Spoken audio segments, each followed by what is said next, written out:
Hoy, en Calidad de Vida, vamos a hablar de una institución que se creó en el siglo XIX por Henri Dunant. Creo que se formalizó en 1863 y es un símbolo en todo el mundo. Estamos hablando de Cruz Roja. Cruz Roja es una institución con garantías plenas a nivel mundial para estar con la gente que la necesita en grandes catástrofes, en grandes movimientos de personas, en dificultades, y es alguien que ofrece una garantía absoluta.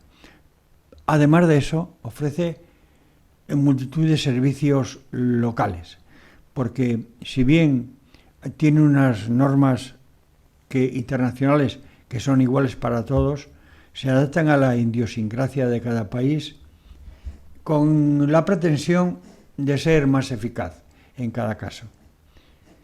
Estamos hablando hoy con la delegada de Cruz Roja en Torrelavega, María Eugenia Bouzas, una mujer con larga experiencia en este tipo de cosas, conocedora a fondo de Cruz Roja, que nos va a ilustrar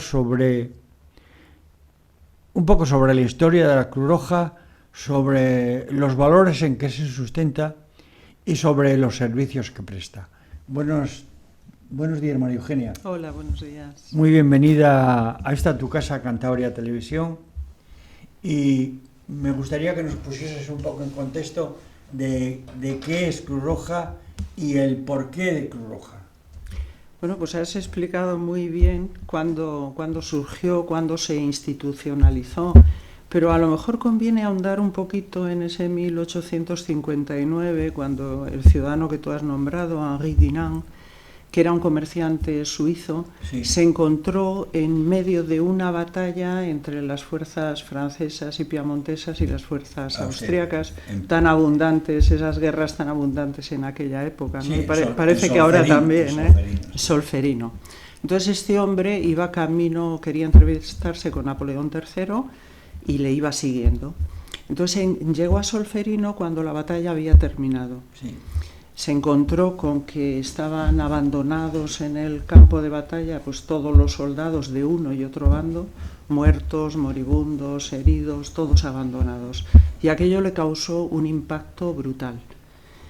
Y inmediatamente pensó en la forma de intentar afrontar aquello, intentar ayudar a aquella gente. Se olvidó un poco de cuál era el propósito de su viaje y se centró en intentar ayudar a aquellos soldados, ¿no? Entonces él contactó con el médico de la aldea, con las mujeres, que era la población que había en ese momento, eran mujeres, los hombres estaban en la batalla, ¿no? Con las mujeres que habían quedado allí, y formaron unos grupos de socorro que se encargaron pues, de hacer todo lo que podían con aquellas personas, ¿no? Entonces ahí él concibió la idea de una institución internacional, libre, comprometida solamente con el socorro, sin distinción ninguna de a qué persona estaba socorriendo, cuál era su raza, cuál era su nacionalidad, etcétera, y luchó para poner ese movimiento en marcha. Efectivamente, el movimiento se puso en marcha en el año 1863, en el 64 se puso en marcha también la Cruz Roja Española. Sí. Y a partir de ahí, pues la institución fue trabajando primero en una primera fase para atender y socorrer a los soldados heridos en campo de batalla, después de un paso más para atender a los soldados prisioneros, para atender a los civiles, familias de estos soldados y civiles afectados por las guerras. Cuando las guerras fueron escaseando, la institución se encontró con unos recursos materiales importantes y recursos humanos también formados para la ayuda humanitaria. Entonces empezó a trabajar la ayuda humanitaria ante desastres naturales, terremotos, inundaciones, sequías, etcétera, ¿no? Bueno, así la institución es auxiliar de los poderes públicos, así se definen sus estatutos y su reglamento orgánico. Y como tal, lo que intenta, a partir de ese momento en que ya los socorros siguieron siendo necesarios, pero no en el aspecto que cubrían antes, lo que intenta es suplir aquellas deficiencias que los estados, los gobiernos no atienden todavía, ¿no? Entonces se inició una etapa en la que la sanidad era importantísima, y estoy ahora ya llevándolo al plano local. Por ejemplo, en Torrelavega, la Cruz Roja, que nació con motivo de los soldados repatriados de la Guerra de Cuba, se fue desarrollando y tuvo 3 hitos para mí importantísimos en la ciudad, y todos ellos en relación con el tema sanitario, que era, digamos, la necesidad más acuciante en aquellos años, en los años 40, 50, 60. El primero de ellos, que a lo mejor no es muy conocido, a mí me parece muy interesante, es que la Cruz Roja de Torrelavega puso en marcha el primer servicio de urgencias que tuvo esta ciudad las 24 horas del día, en lo que fue la Casa de Socorro, con apoyo económico del Ayuntamiento y de la propia Cruz Roja Nacional también. Se puso en marcha lo que era un servicio durante unas horas al día, se alargó, se amplió a las 24 horas del día. Para un ciudadano torrelaveguense, en el año 1947, que es cuando esto se puso en marcha, fue importantísimo. Imagínate, ya podías tener durante la noche pues una atención médica, incluso había 2 o 3 camas establecidas para poder atender a estas personas. Y eso fue un hito importantísimo. Luego, el segundo aspecto que yo destacaría en el tema sanitario también fue los cursos de formación a voluntarias de la institución. El título que se daba era Damas Auxiliares de la Cruz Roja. Hay alguna película relativa a esto también. Pues se daba a voluntarias de la institución una formación en 2 años, que era importante, una formación sanitaria importante para que pudieran atender pues en nuestros dispensarios, en nuestras casas de socorro, en los hospitales, etcétera, etcétera. Y eso, desde el punto de vista de la mujer y la promoción de la mujer hacia el empleo, en Torrelavega fue importantísimo, porque se formó a muchas voluntarias que posteriormente convalidaron sus títulos de enfermería y atendieron en el Hospital de la Cruz Roja, que será el tercer granito, y posteriormente en el Hospital de Sierra Llana y de Valdecilla. Nosotros tenemos voluntarias que se han jubilado recientemente y que procedían de esa formación, ¿no? Y esto supuso un acicate enorme para la incorporación de la mujer torrelaveguense al mundo del trabajo, al mundo laboral.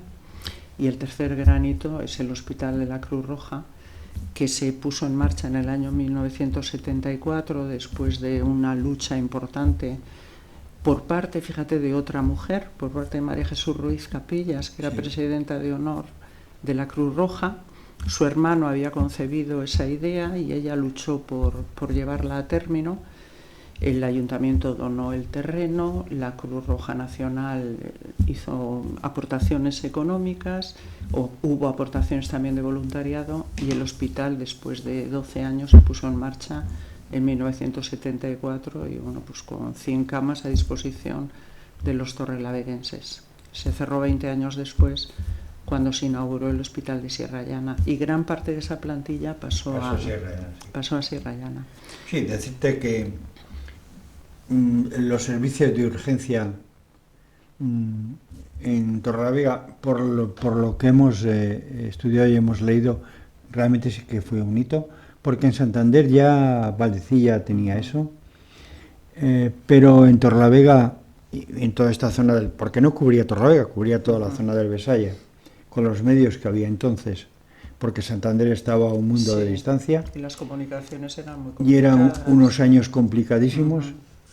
Fue un hito, realmente lo fue. El segundo hito fue la Escuela de Damas Auxiliares de Cruz Roja, que hasta no hace muchos años, en época nuestra, había damas auxiliares de Cruz Roja, que muchas pasaron a la Escuela de Enfermería de Valdecilla, después muchas pasaron a ser auxiliares de enfermería en todos los centros de Cantabria, realmente ha sido un vivero importante yo lo creo. Además que era riguroso. La Escuela de Enfermeras de Santander, en general, lo mismo las que se formaban en Valdecilla, por el doctor Sandiaceaga, que fue un hombre mítico en ese campo, como las chicas que se formaron en Torrelavega, más bien para labores auxiliares, pues realmente puso la sanidad cántabra en muy buen lugar. Y el Hospital de la Cruz Roja, pues indudablemente era el hospital de referencia que teníamos, junto con el Carmen y la Clínica Alba, pero... Las dos clínicas privadas, pero el único hospital público... Público era la Cruz Roja, que era el que atendía a los más necesitados.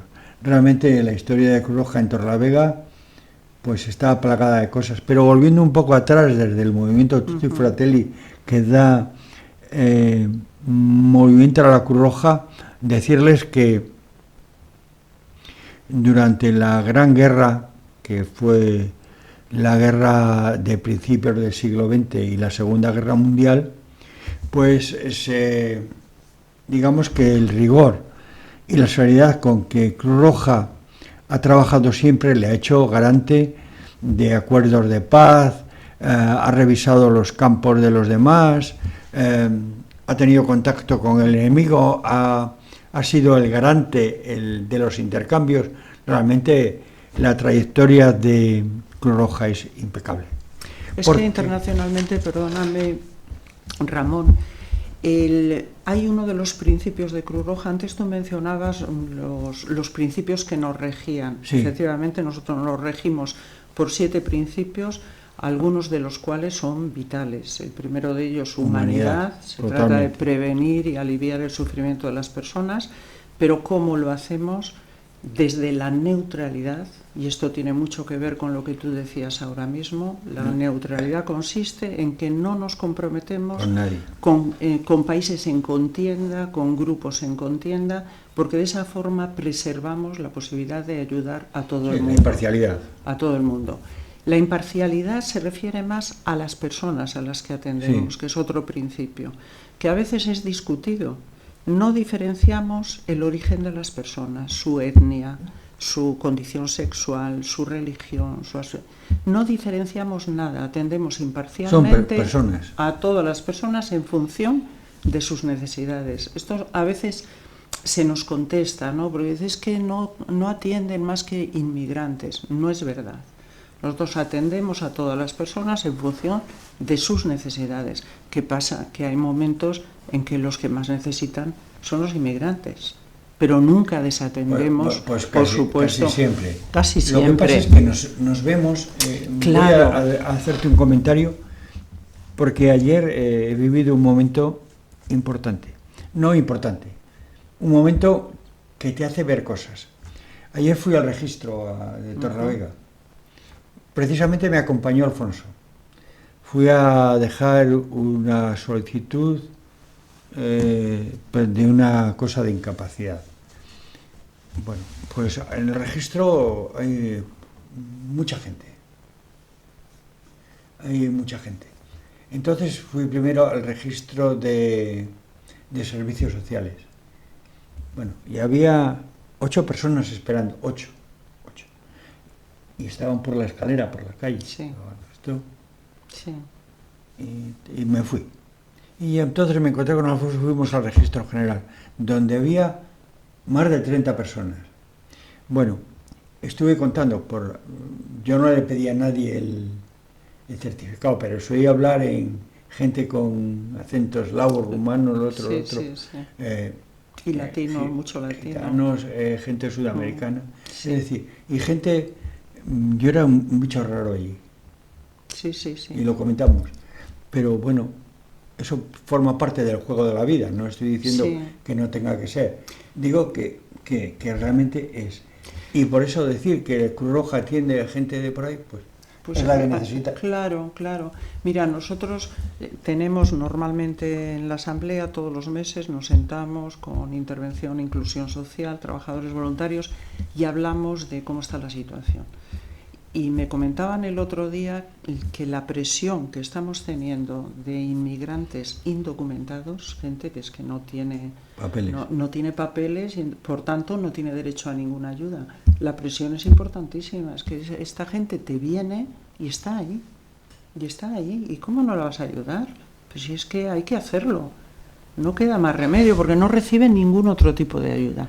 Entonces, no es cierto que nos dediquemos a eso solo, a esas personas solo, pero, sí, pero son las que más necesitan ahora mismo. Ocurre lo mismo con Cáritas. Claro, efectivamente. Cáritas hace lo mismo, porque Servicios Sociales atiende, bueno, así. Es que hay documentados, por ejemplo, servicios sociales no atiende, tiene que estar gente empadronada y tal. Ya, es difícil. Es un problema. Bueno, pero estábamos hablando... Sí, hablabas de la neutralidad y era muy importante lo que habías dicho, efectivamente, porque mediante el tema Cruz Roja, lo que consiguió, lo que propuso Dunant fue que fuese una institución reconocida, de socorro reconocida y protegida internacionalmente. Y así es. Y ahí nos hemos situado, porque es lo que da garantías a las personas. Por eso las reglas de Cruz Roja son iguales para todos. Claro, claro. O sea, lo único que diferencia es la gravedad en la necesidad, ¿no? Cuanto más necesitado estás, mejor te vamos a atender o más rápidamente te vamos a atender. Es lo que va a marcar la diferencia, la necesidad. Eso es muy importante. Cruz Roja atiende en función de la necesidad sin mirar ninguna otra condición. Básicamente atiende porque una persona necesita ser atendida. Efectivamente. Todo esto viene a cuento de que se están produciendo desgraciadamente se producen catástrofes como la última Dana de Valencia, como cosas así, y entonces todo el mundo quiere volcarse en ayudar. Todo el mundo encuentra una razón por la que prestar su apoyo y colaboración. Y visto esto, yo hago una reflexión desde aquí. ¿No sería mejor que mirásemos todos a organismos que están facultados para hacerlo, que tienen la experiencia, los medios para poder hacerlo y no hacerlo cada uno por nuestra cuenta, que al final no llegamos a ninguna parte? Yo creo que eso es una reflexión que tendríamos que hacernos, y por ello le preguntamos a María Eugenia de qué medios dispone Cruz Roja para atender esas situaciones. Bueno, Cruz Roja nace como una institución de socorro y lleva trabajando en ese socorro 160 años. Por tanto, en ayuda humanitaria la experiencia da conocimiento. Desde los años 2000 inició un proceso junto con otras ONGs y otras instituciones muy involucradas en ayuda humanitaria para hacer de esa ayuda humanitaria algo eficaz. Porque el problema, como tú decías, de la ayuda humanitaria es la eficacia. No se trata tanto de lanzar una ayuda como de establecer los protocolos y los medios para que esa ayuda sea realmente eficaz y llegue al tiempo y cubra las necesidades reales. Sí. Entonces, tiene establecido una logística Cruz Roja que parte del conocimiento de la realidad del lugar en el que se produce el desastre. Primero vamos a saber qué es exactamente lo que se necesita y cómo se puede hacer llegar, porque en una ayuda humanitaria es muy compleja y hay muchos elementos que extorsionan, y uno de ellos pues son la red viaria. Sí, normalmente la red viaria queda deshecha, la red de telecomunicaciones también, entonces hacer llegar la ayuda es un problema. Entonces ha recurrido a varias fórmulas. Una primera es los materiales de ayuda humanitaria básica que sabemos que se necesitan porque se han necesitado una y otra vez en todos los desastres, están ya preposicionados, los tenemos ya adquiridos y en centros de logística, establecidos en varios lugares clave. Están ya, porque si no estuvieran ya no seríamos capaces de ponerlos en el punto de llegada en 48 horas. Pero hasta los transportes ya apalabrados. O sea, sabemos en qué avión o en qué vehículo vamos a llevar esto y cómo va a ir encajado en el vehículo para que eso llegue en la mayor cantidad posible al lugar adecuado. Tenemos delegados en zona inmediatamente trasladados para transmitir las necesidades. Entonces, centros materiales ya preposicionados. Un fondo solidario, que es el que se va nutriendo de las diferentes donaciones, que está listo para funcionar ya, para poder arbitrar medios económicos de inmediato. Y luego un sistema de unidades de equipos que se llaman ERIES, son equipos de actuación en emergencia que cubren distintas necesidades, con recursos materiales y humanos, que pueden ser para saneamiento, que son cosas imprescindibles cuando hay un desastre, saneamiento, servicio de agua, logística, entrega de materiales, tal. O sea, hay servicios especializados para lo que nosotros sabemos que son necesidades que se van a producir en ese desastre. Entonces, de eso nos surtimos para poder afrontarlo. Comentabas antes el tema de la solidaridad. El impulso solidario es el que puede hacer una sociedad mejor. Nosotros hacemos unos talleres de primeros auxilios todos los años con alumnos de sexto de primaria. Y yo les explico siempre de una forma muy somera en qué consiste el impulso solidario. Lo que les intentamos transmitir es que sin solidaridad no hay avance social, porque aquí tenemos que ir todos juntos. Quien se crea que puede avanzar la sociedad dejando gente en la retaguardia y gente desprotegida, se equivoca. Tenemos que ir juntos, efectivamente. Tenemos que ir juntos, si no, no avanzamos, ¿no? Entonces les explico de una forma muy adaptada a ellos, ¿no? Les digo, vamos a ver, cuando ocurre algo y veis al lado un accidente, alguien que sufre, podéis adoptar dos decisiones. Una, decir adiós, me voy, yo no quiero saber nada, y otra, afrontar el tema. Nosotros queremos que lo afrontéis. ¿Y cómo se produce eso? Porque ese impulso pone en funcionamiento las tres facultades más importantes quizá del ser humano, ¿no? Primero, el corazón. Tú sientes el sufrimiento del otro, tienes empatía, lo sientes con él y eso te golpea. Pero es que luego se pone en funcionamiento la cabeza. Dices, vamos a ver, ¿esto qué puedo hacer yo? ¿Qué está en mi mano hacer? ¿Qué podría hacer? Y luego viene la voluntad. Una vez que he descubierto lo que puedo hacer, lo hago. Y eso es importantísimo. Y ese impulso compartido nos hace a todos mejores. Pero tenemos que saber que cualquier impulso solidario no basta. Tiene que estar bien canalizado. Tiene que llegar a puerto, tiene que conseguir sus objetivos, porque si no, se ha perdido. No ha valido para nada. Es imprescindible, pero tiene que estar canalizado. Entonces estamos muy preparados para aceptar que la cirugía avanza, que la educación avanza, que las comunicaciones avanzan, pero nos creemos que la ayuda humanitaria no avanza, que se puede estar haciendo como la beneficencia que hacíamos hace 40, 50 años, y no puede hacerse así. No puede hacerse así. No podemos desperdiciar ese impulso y tenemos que llevarlo a buen término. Sí, ciertamente que las condiciones de vida de las personas han cambiado, por lo tanto sus necesidades, y aunque hay unas necesidades básicas que siempre habrá que cumplir, no basta con buena voluntad, hay que tener buena voluntad y algo más. Entonces, lo que pretendemos explicar aquí, desde calidad de vida, es que no basta buena voluntad, es que hay que tener buena voluntad, muy buena disposición, pero además eficacia. Eficacia que se consigue estudiando las cosas y haciéndolas con profesionalidad. No vale que nos pongamos un puesto para recoger ropa para ir a Valencia y después no tengamos los medios adecuados para que llegue y para distribuirlo. Hago notar esto para que sepan que hay unas instituciones como Cruz Roja que sí disponen, como ha explicado María Eugenia, de los medios necesarios, de la infraestructura, para poder hacer esa labor con eficacia. Es decir, cada cosa que se dé a Cruz Roja o por medio de Cruz Roja, tenemos la certeza de que va a llegar en tiempo y forma al lugar en que se necesita.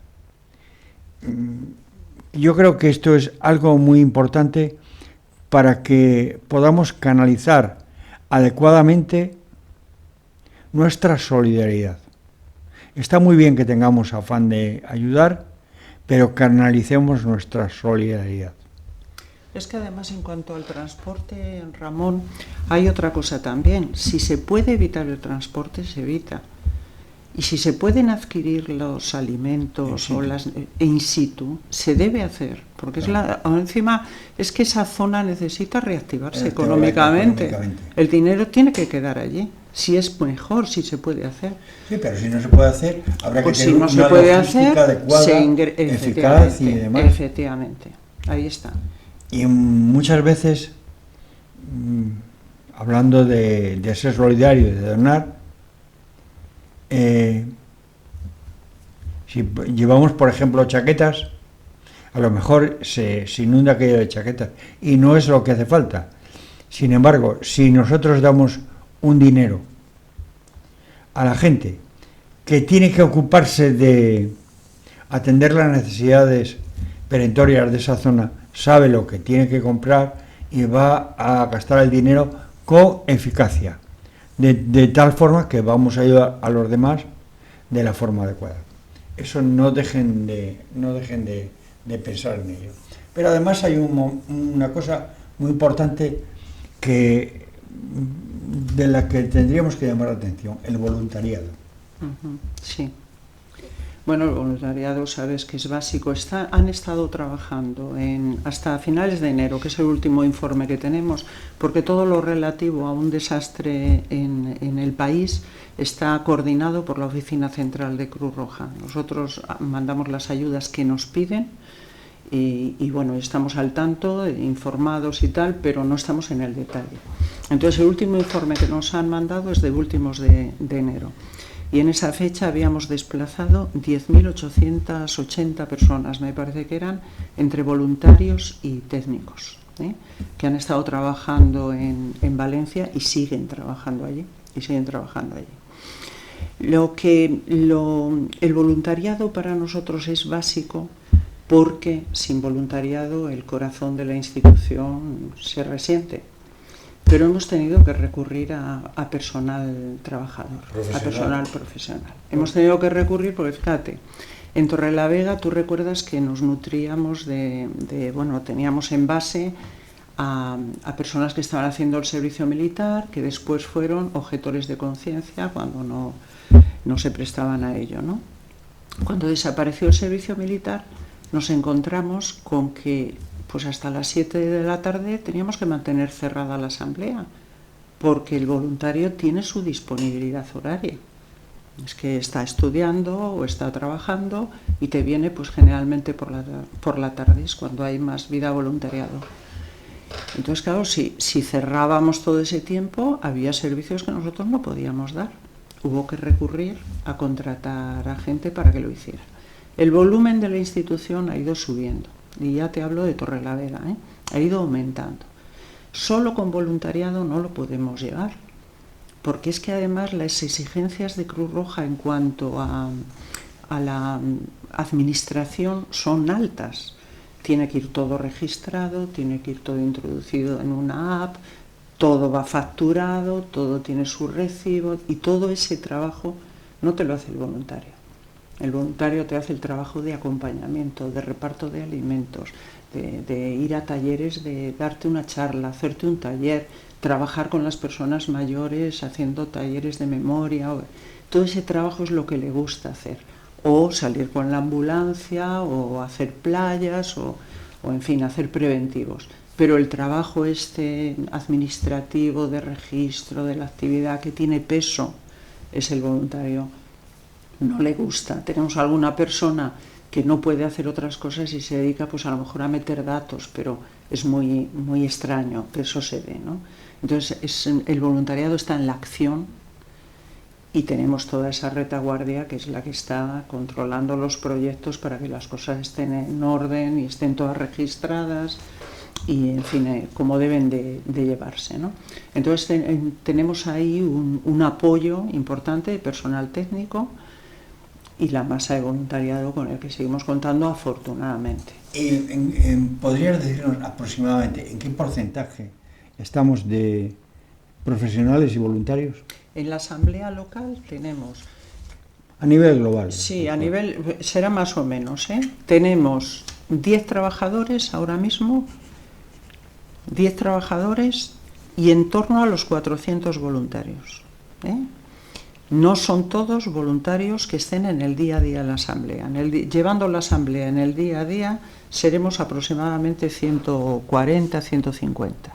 El resto son voluntarios que son activos, pero que te hacen a lo mejor un servicio al año, una aportación en un momento, vete por favor, trabájame con esta empresa, mira a ver si puedes intentar hacer un taller de primeros auxilios en ella y tal, pues te hace la gestión, porque tiene contactos, en fin, hacen gestiones esporádicas. O sea, que estamos hablando de que en el día el 9% son profesionales, sí, en el caso extremo. Te hablo de nosotros, ¿eh? Sí, pero a nivel general. Lo podríamos extrapolar y a nivel general será parecido. A nivel general, en los presupuestos de Cruz Roja generales de toda la Cruz Roja española, que están disponibles en la página web, cualquiera se puede meter y toda esa información sobre Cruz Roja la encuentra en la página web, el gasto en personal total es de un 45%. El gasto total es de un 45%. Y ese es el límite que tenemos para poder gastar en personal. Las necesidades de personal efectivamente no son las mismas en la Cruz Roja de Torrelavega, que pueden ser pues en una oficina central, que pueden ser en los que están atendiendo. En los administrativos tendrá que haber más. Claro, tiene que haber más. Entonces, bueno, pues cuanto más peso tiene la gestión, pues necesitas más gente. ¿Y cómo se forma el voluntariado? El voluntariado hace un aprendizaje, una formación básica institucional, y luego, una vez es adscrito al proyecto en el que quiere entrar, se le forma en la ejecución de ese proyecto. ¿Y hay que tener alguna condición especial, aparte de la muy buena voluntad para hacerlo, alguna cosa más? Muy buena voluntad, y tienes que presentarnos un certificado de penales, sobre todo si trabajas con niños y de cara a las personas y todo esto hay que presentar un certificado de penales, ¿no? Y esas son las condiciones. Luego, muy buena voluntad, se le pide un compromiso en aquello que va a hacer, pues por ejemplo, si lo que quiere es hacer reparto de alimentos, tiene que comprometerse a tal fecha que hacemos el reparto, acudir allí, tal. Si lo que está haciendo a lo mejor es un voluntariado en éxito escolar, que se recibe a los niños por las tardes, entre 5 y 8 de la tarde, y se trabaja con ellos, se hace refuerzo escolar, se les da la merienda, se hace formación, pues tienes que comprometerte qué día de la semana vas a ir a hacer eso.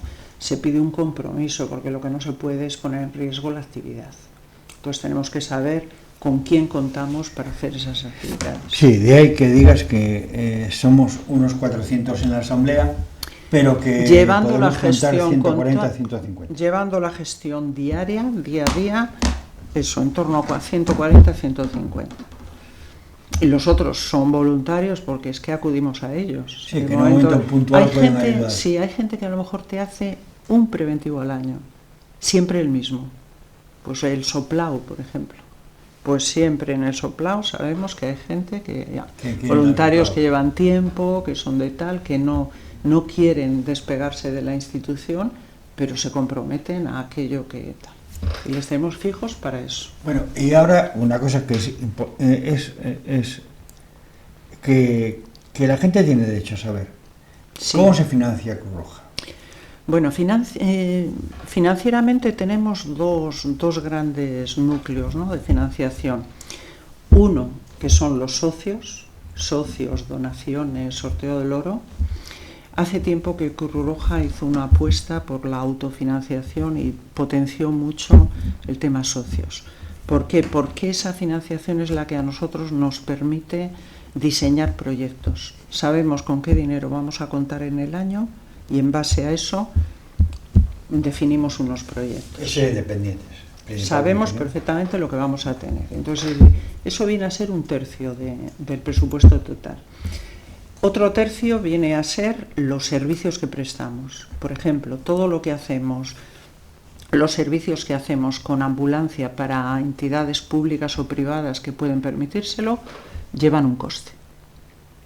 O sea, no, porque el otro sería hacer pues ambulancias, playas y demás. Playas, los ayuntamientos pagan el coste del servicio, los preventivos de conciertos, de carreras, del soplao que te decía tal, todo eso lo que se hace y se gasta se cobra. Son los servicios. Y luego hay un tercer apartado que son las subvenciones, que en su gran mayoría son subvenciones públicas. Nosotros, por ejemplo, tenemos IRPF, tenemos el Fondo Social Europeo y tenemos subvención del Ayuntamiento para unos proyectos concretos y del Gobierno de Cantabria también para un proyecto concreto.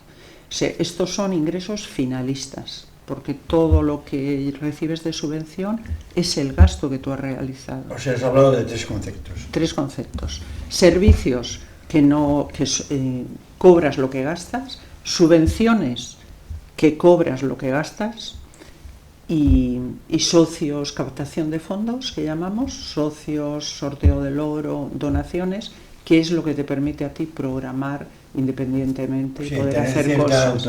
Tener cierta autonomía, efectivamente.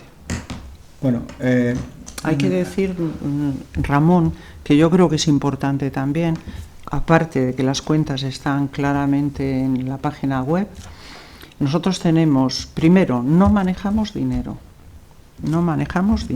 va todo por el banco.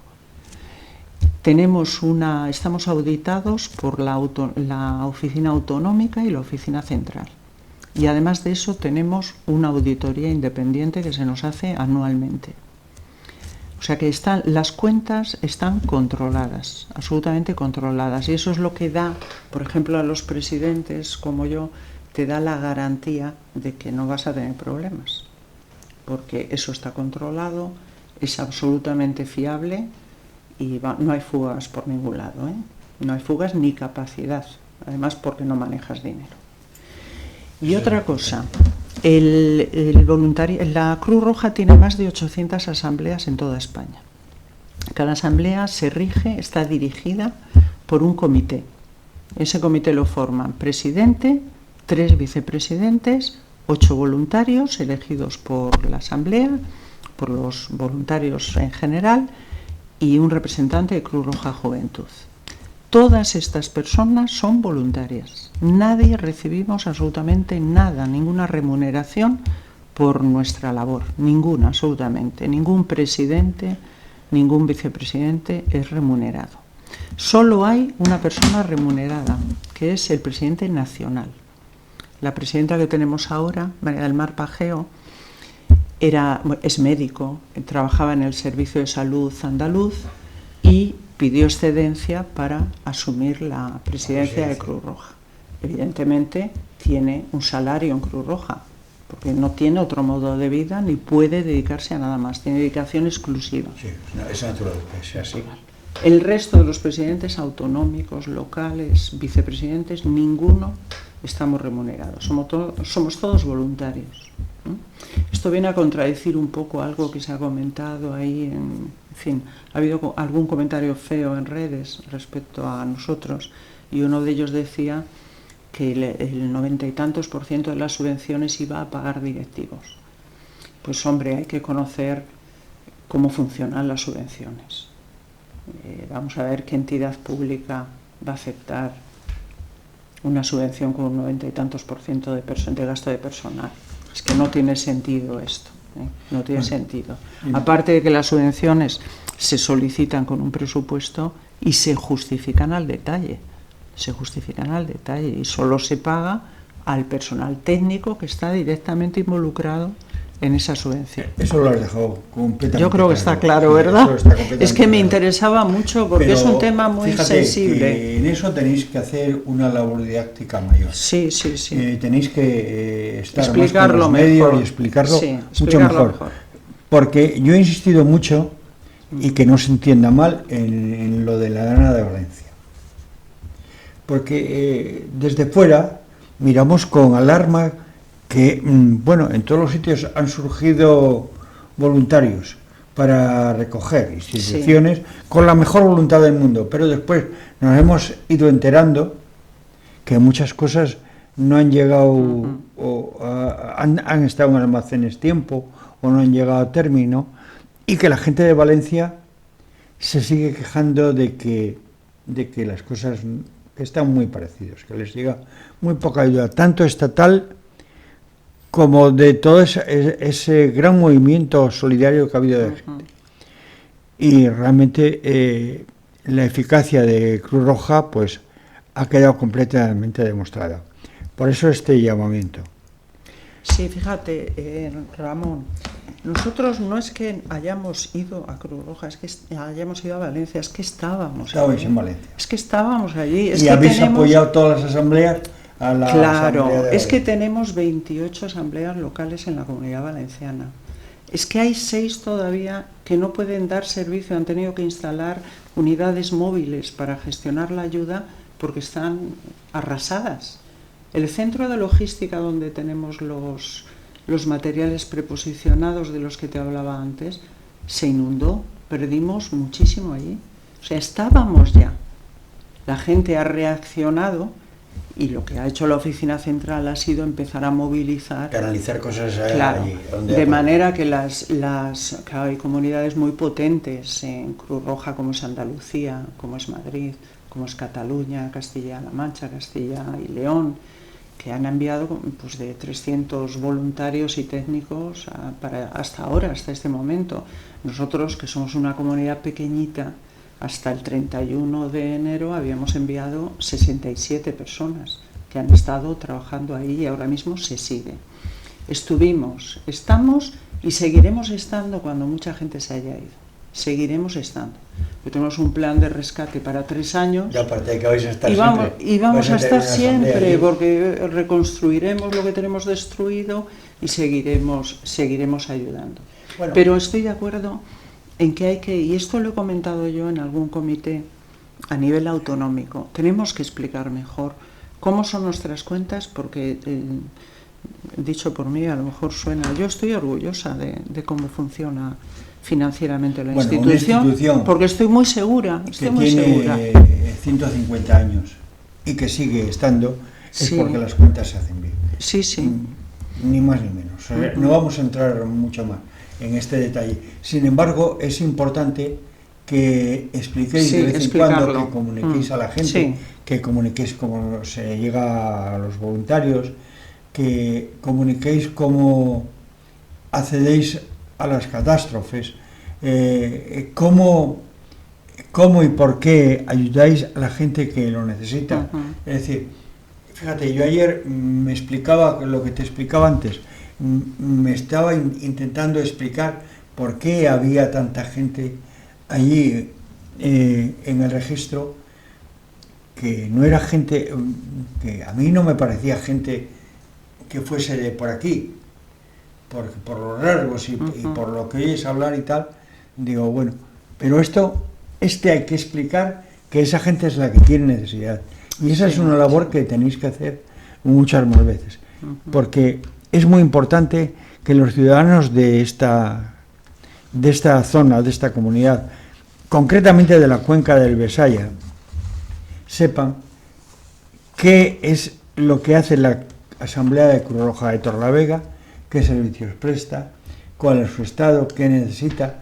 Háblanos un poco de todo eso, porque vamos a bajar... Vamos a la hora. A la hora, sí.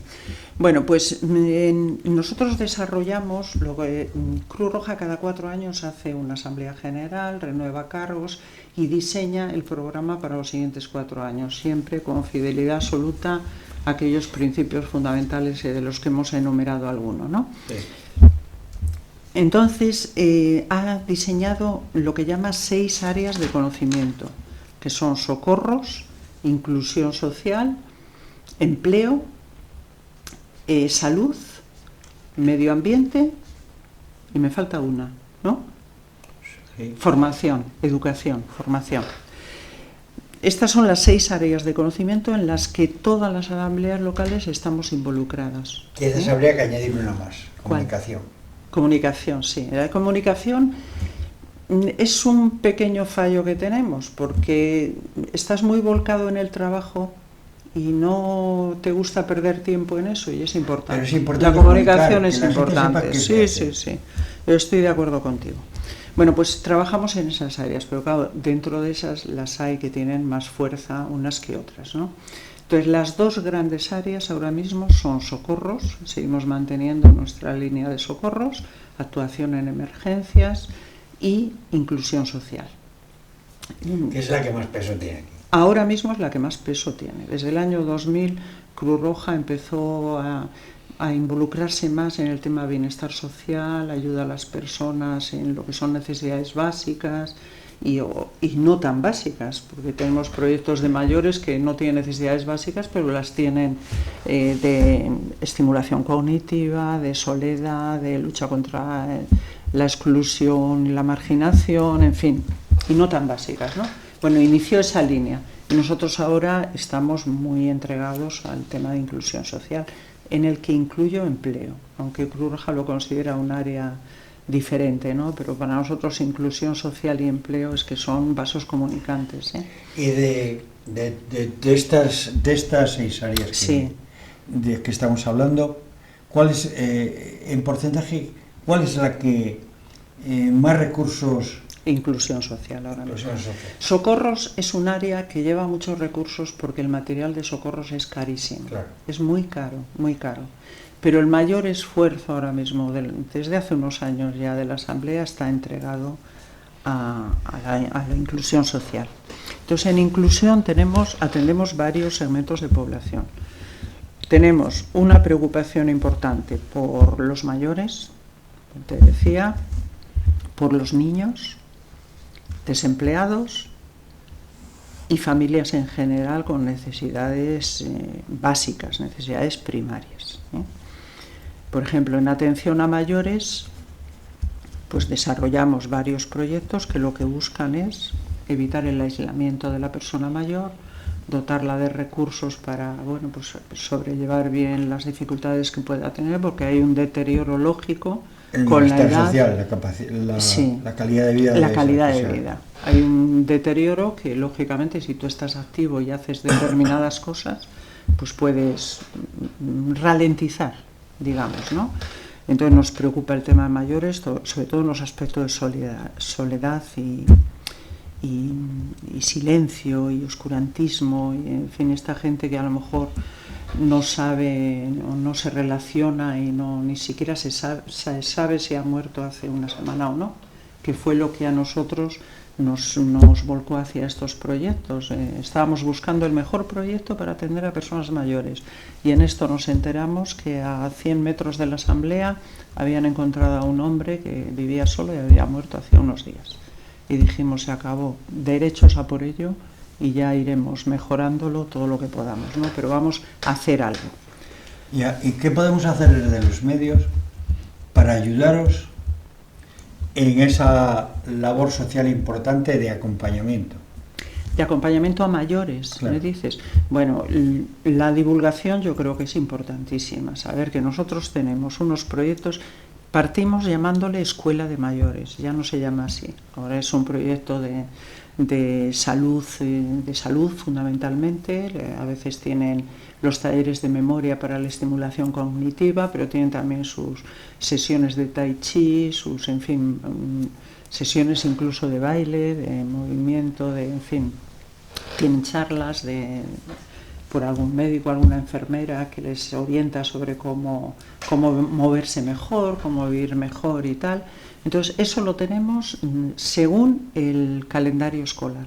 Empiezan como los niños en los colegios en el mes de septiembre y terminan en el mes de junio. Procuramos divulgarlo entre las asociaciones de mayores y tal, pero se conoce que tenemos 33 personas trabajando en esto. Van 2 días por semana a la asamblea local y bueno, se ocupan en todo esto que te digo, ¿eh? También con los mayores, aunque ya no es solamente para mayores, tenemos los productos de apoyo que venimos prestando gratuitamente desde hace años. También ellos son usuarios de ello. Hay acompañamientos en domicilios que no tiene nada que ver con la ayuda a domicilio básica, que lo que hace es limpiezas y tal. Nosotros hacemos acompañamientos. Se trata de personas que están solas, entonces va un voluntario 1 o 2 veces por semana, depende de su disponibilidad, está con ellos, charlan, juegan a algo, A veces les acompañan pues a un médico a hacer, en fin, alguna gestión. Pues este es un servicio que también se puede pedir. Y también esporádicamente tenemos un servicio, por esto lo hacen los de socorros que tienen fuerza. Si alguna persona está incapacitada, no tiene ascensor en casa, sí, necesita que le bajen para hacer algo y le suban, pues claro, esto es costoso en cuanto al tiempo de dedicación, lo hacemos esporádicamente. Pues necesita hacer esto en tal fecha, se va, se le baja. Sí, se le sube luego. Hace falta tener disposición para hacerlo. Que esto se está haciendo también en Valencia, que sí. Es una actividad oscura. Se está haciendo porque hay todavía más de 6.000 ascensores que no funcionan. Sí, hay gente mayor que no puede bajar, entonces bueno, les ayudan a bajar, les suben, etcétera. Bueno, esto es en cuanto a mayores. La infancia, nos preocupa mucho la infancia. ¿Por qué nos preocupa? Porque es que la pobreza, lamentablemente, en muchos casos se cronifica. Y los mayores damnificados son los niños y niñas de esas familias, porque qué futuro se les puede ofrecer, ¿no? Entonces intentamos trabajar la escolarización. Estamos en un proyecto en el que colabora el Ayuntamiento de Torrelavega, por el cual pues pagamos la cuarta parte, me parece que sí, la cuarta parte de la beca que da la Consejería de Educación de comedor para niños y niñas de primaria. Y de infantil también estamos pagando, pues resulta que les paga solo el 75%, pero es que ese 25% que queda pues son 200 euros, que las familias no pueden desembolsar como así al año. Entonces se les paga también esa cantidad.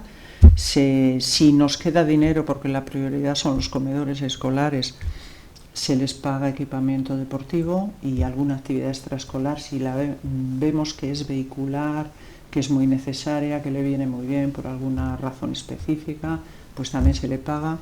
Se intenta que la escolarización de estos niños sea en igualdad de condiciones con los otros. Y luego tenemos el otro proyecto de éxito escolar, que se lo hacemos en la asamblea. Van todas las tardes, lo lleva Juventud, van todas las tardes niños y niñas hasta 15, un límite de 15, a un aula que tenemos montada en Cruz Roja. Les dan la merienda, hacen refuerzo escolar con ellos y alguna actividad formativa y bueno, pues a las 8 les vienen a buscar los padres y se marchan. Atendemos esto, tenemos la campaña de juguetes y procuramos alimentarlos convenientemente.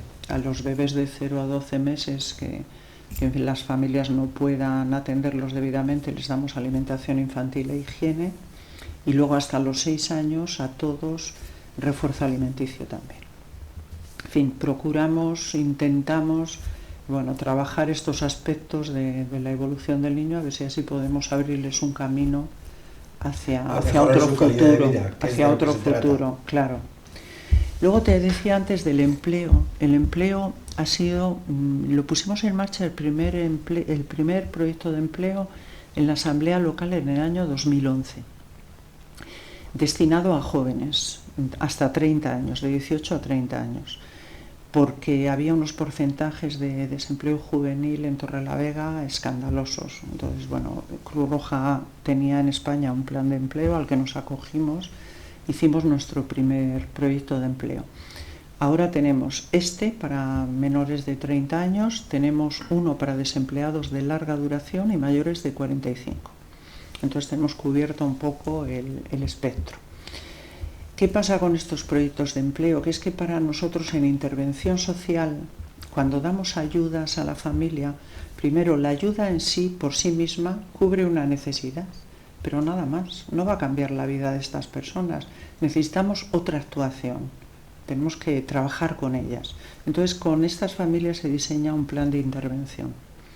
Los que podemos, los que vemos que tienen capacidad y están interesados para formarles para el empleo, para capacitarles, para que se puedan incluir en un proyecto del plan de empleo y llevarlos hacia el trabajo, los incluimos.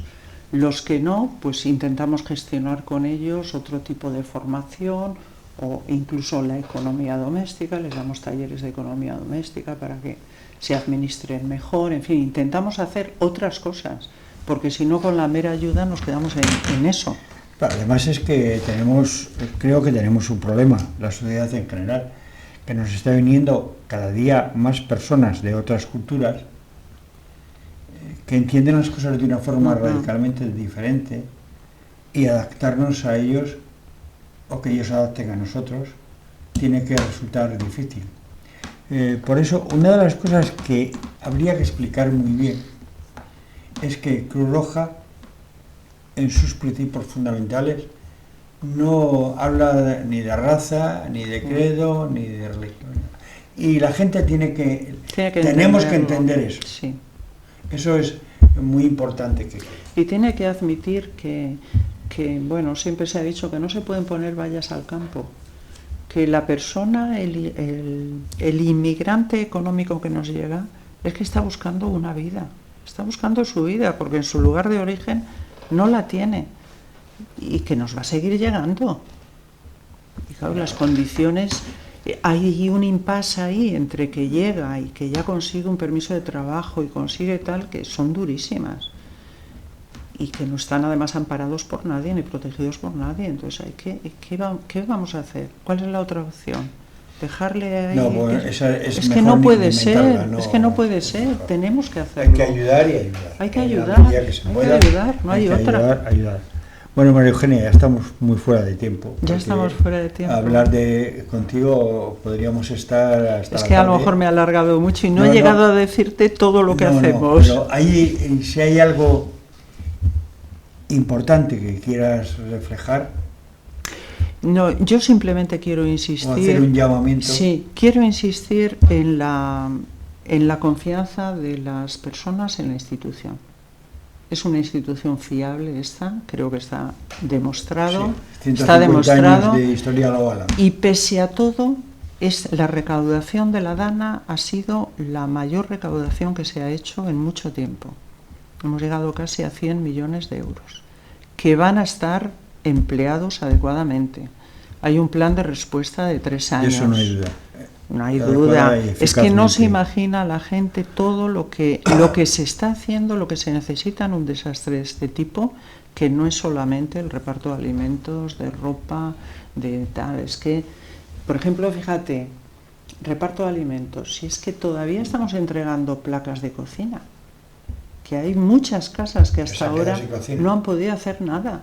No podía hacer nada, estamos repartiendo frigoríficos, vitrocerámicas, deshumidificadores. Aparte, esto es lo que no parece que sea básico, ¿no? Como puede ser la alimentación, que lo es, ¿no? Claro que lo es. O sea que confianza total, porque se ha demostrado que la hay, en la institución, pese a los comentarios que hayan podido surgir. Yo me siento muy ratificada como miembro de Cruz Roja, porque los números cantan.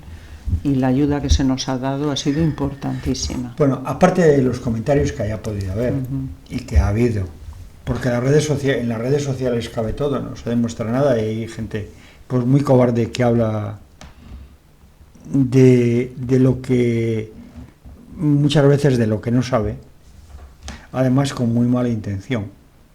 Lo que está claro es que a Cruz Roja la avalan 150 años de servicios y de eficacia.